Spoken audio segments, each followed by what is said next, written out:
In 3, 2, 1. Hello, I'm too busy watching Tossie. Hello, internet friends, and welcome to Last Call of Cthulhu.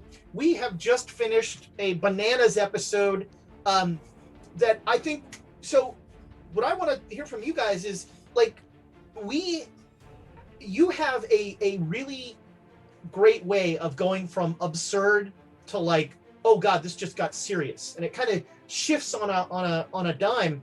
And like, how is that as players? I think I can sum it up by saying squeak, squeak, squeak, squeak. Oh, squeak! Oh, squeak! Yeah, no, I really like it because I can be silly, but then getting that serious, oh yeah, no, it pumps me up. We get it all out of our system, right? That's how it works. You get all the funnies out of your system, and then you can. It took like 2 hours for us to get it out of our system. Yeah. This time was a little bit much, but yeah.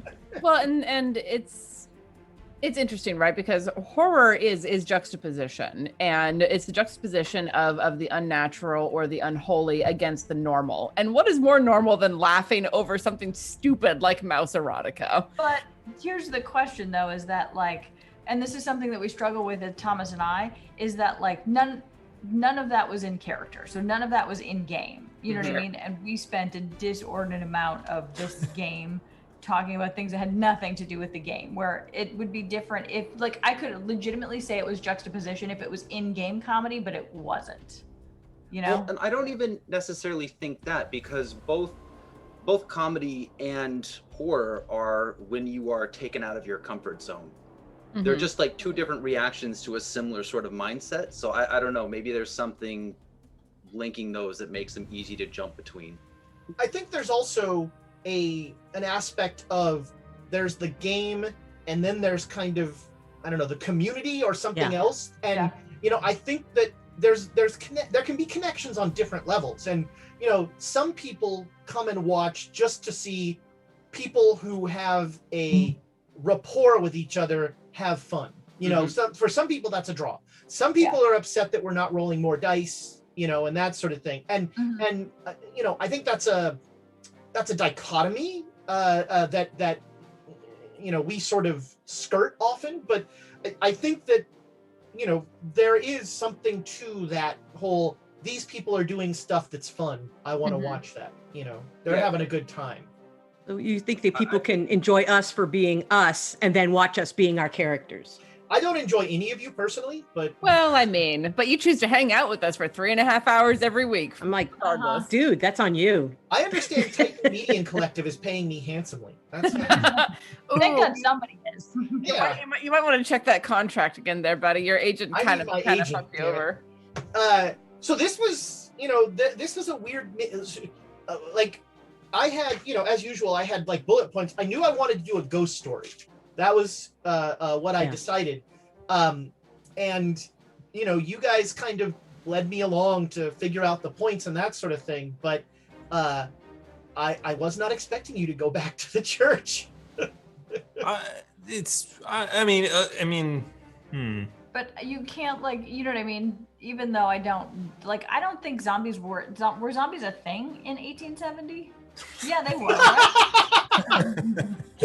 Right? What do you mean? So, in one sense, no, zombies have never been a thing. No, I want that to be the title of the episode. In one sense, zombies have never been a thing. But Dracula had already come out, I think, right? New Orleans is already a city. Well, right, and that's exactly it. Like the idea of a zombie came from like Haitian traditions that were long before the Old West. So maybe it hadn't gotten quite out this far yet, but zombies were a thing. Would it be in popular culture at this point? Probably not. But I mean, we're a group that has seen things that the mainstream would not. Right. So, I mean, we're already a group of people where it's like I've got a little bit of a cult. I think some other people do. I'm sure. Yeah, unfortunately, yes. It wouldn't surprise me if.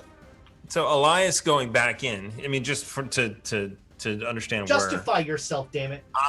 Elias.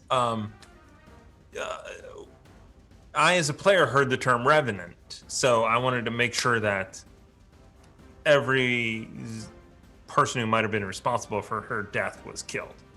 That's why he went in, just to make sure that everyone was. Okay. And just there happens to be a angel in there. So. Yeah, I hadn't decided until when I sort of came up with the image of the church. I loved the image of her being on the altar, and I kept thinking, like, why the hell would these outlaws still be there months later?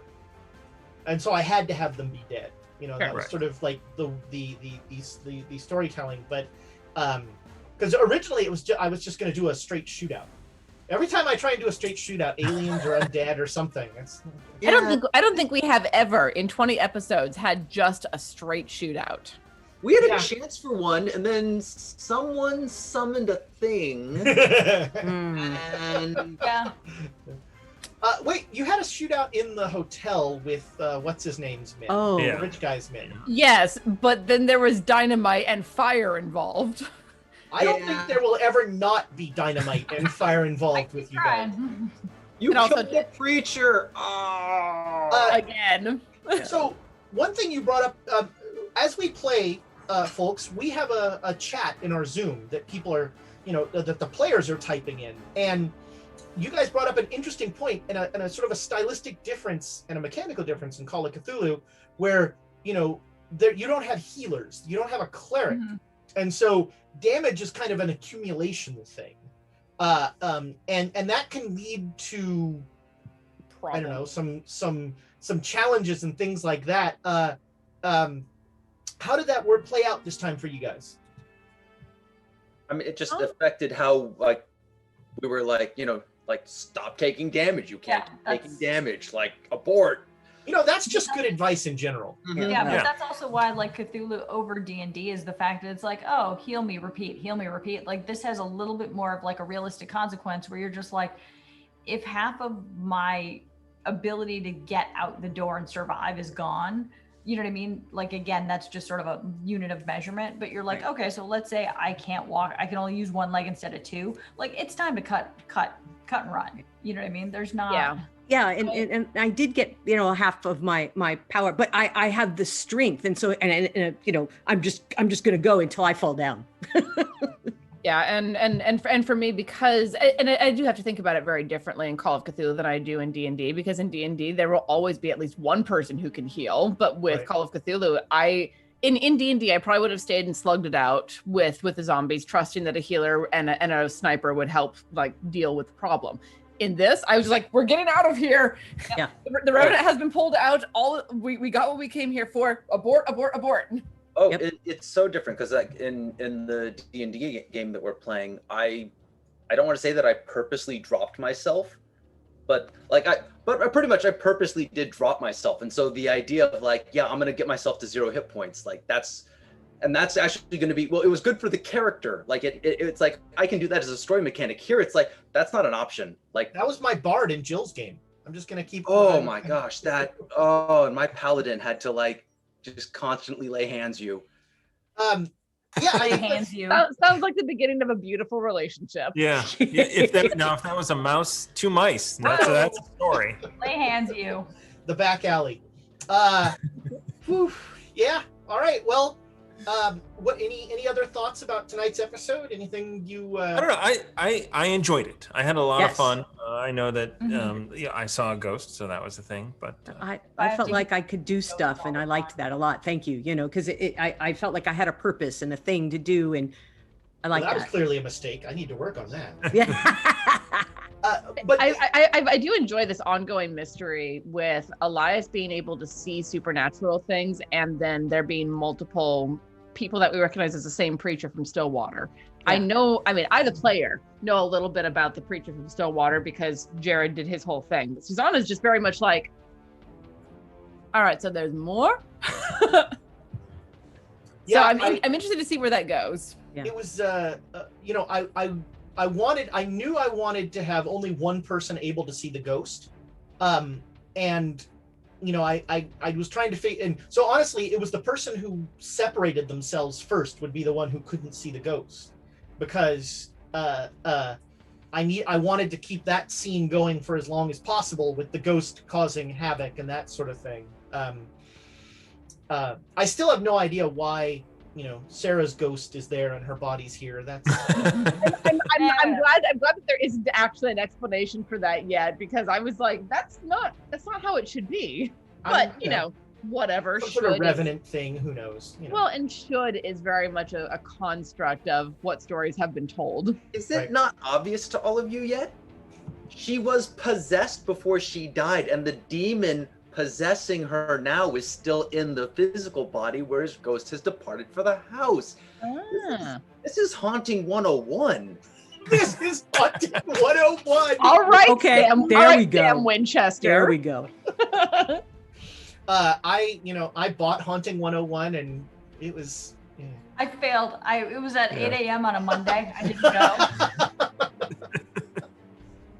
Well, Patreons, thank you so much for your support. We hope you enjoy our little glimpse into the world behind these games. And that's going to do it for Last Call of Cthulhu. Goodbye, Patreon friends. Thank you.